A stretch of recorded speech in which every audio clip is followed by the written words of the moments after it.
केही बेर अगाडि एकजना मित्रले आफ्नो सपना सुनाउँदै भन्नुभयो, गुरु, मैले सपनामा एउटा सर्प देखेँ र त्यो सर्प एकछिन त हिँडिरहेको थियो, एकछिनपछि बोल्न थाल्यो। आफ्नो बाटो जाँदैछ, मैले देखिरहेको छु, तर केही भनेर गयो। सर्पले मलाई केही भनेर गयो। अनि के भनेर गयो त? सर्पले मलाई तिम्रो जीवन ठिक छैन है भनेर गयो। म आश्चर्यचकित परेँ जब सपनाबाट मेरा आँखा खुले, म बिउजिएँ। तिम्रो जीवन ठिक छैन भनेर सर्पले गएको छ। के हो यो? के ठिक छैन? कसरी सुधार्ने मैले? कसरी बुझ्ने? लौ न गुरु, मेरो सपनामा त्यो सर्पले भनेको कुरा के हो मलाई बुझाइदिनुहोस्। मैले उहाँलाई भने, तपाईँलाई के लाग्छ सर्पले के भनेको होला? तपाईँले त्यसलाई के अर्थ दिनुभयो? तपाईँको व्याख्या के रह्यो भन्नुहोस् त? तपाईँले त्यसलाई के अर्थ दिनुभयो? त उहाँले भन्नुभयो, मैले आजभन्दा 10-12 वर्ष अघि एउटा गलत काम गरेको थिएँ। त्यो गलत काम म बाहेक कसैलाई पनि थाहा छैन। त्यो गलत काम मैले गरेँ, बाहिर कहीँ पनि देखिएन, ढाकछोप भयो, सकियो। आज कसैले पत्ता लगाउन पनि सक्दैनन्। तर म भित्र त्यो गलत कामको बोझ थियो। अनि मैले के बुझेँ भने तिम्रो जीवन ठिक छैन भन्दा त्यो गलत काम गरेकोले तिम्रो जीवन ठिक छैन भनेको भन्ने बुझेँ। उहाँले त्यसो भन्नुभयो। मैले उहाँलाई के भने होला विचार गर्नुहोस् त। मैले उहाँलाई भने, त्यो सर्पले तिम्रो जीवन ठिक छैन भनेको त्यसको अर्थ केही पनि छैन। केही पनि अर्थ छैन। मात्र तपाईँ त्यसलाई जे अर्थ दिनुहुन्छ, तपाईँको लागि अर्थ त्यही हो। जीवनको कुनै पनि कुराको अर्थ त्यही नै हो जुन तपाईँ त्यसलाई दिनुहुन्छ। There is no other meaning in any event or happening in life other than the one that you ascribe to it. तपाईले त्यसलाई जे मूल्य दिनुहुन्छ त्यही मूल्य हो। तपाईँ त्यसलाई जे अर्थ दिनुहुन्छ नि, जे व्याख्या गर्नुहुन्छ, तपाईँको विश्वासको केन्द्र त्यही हो।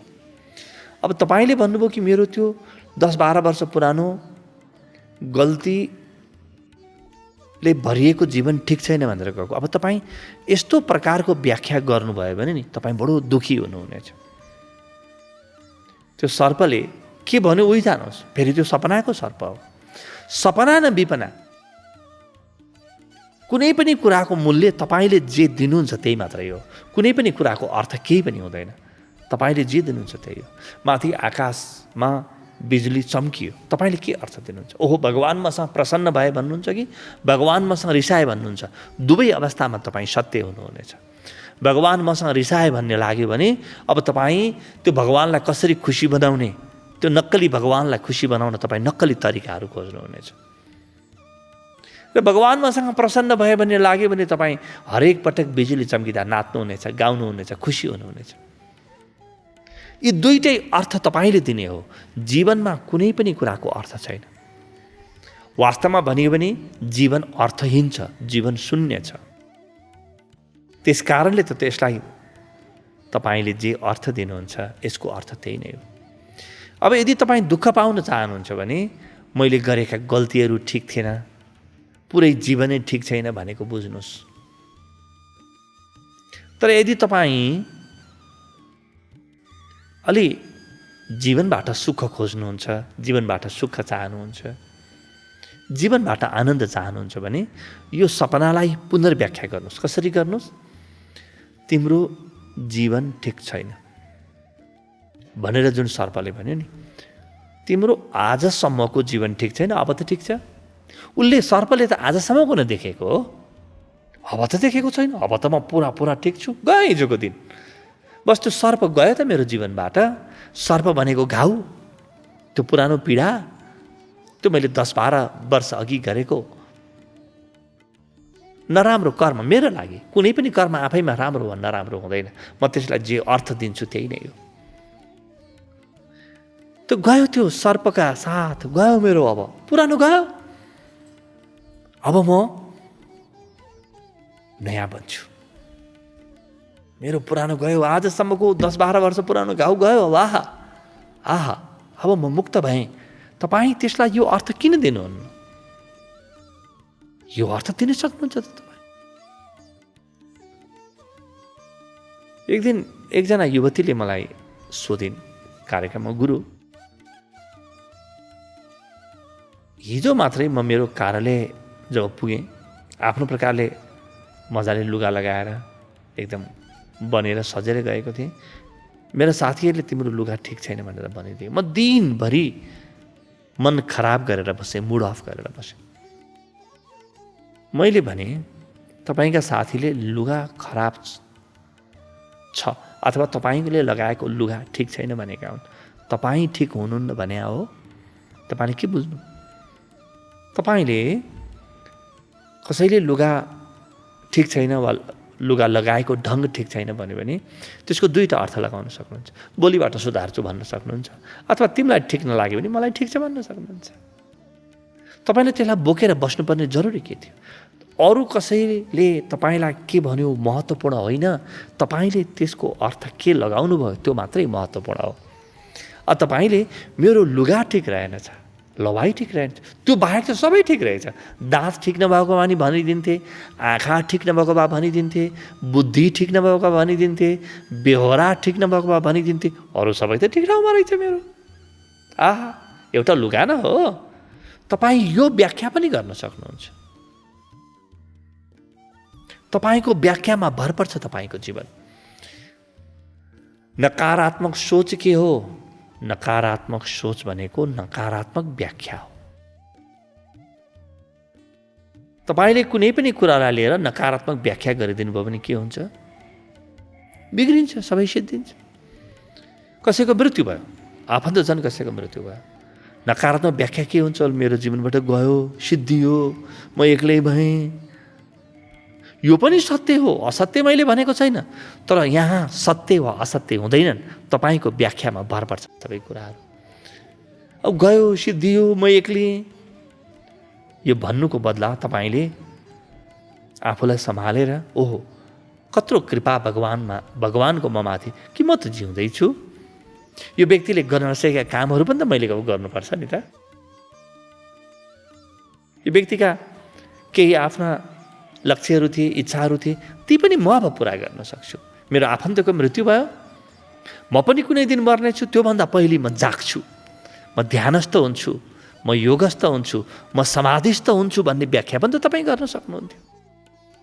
त्यो तपाईँको व्याख्यामा भर पर्छ। व्याख्याको अधिकार तपाईँको आफ्नो छ। तपाईँ मोटर हाँकेर कहीँ जाँदै हुनुहुन्छ, कहीँ मोटर ठोक्कियो, सानो दुर्घटना भयो,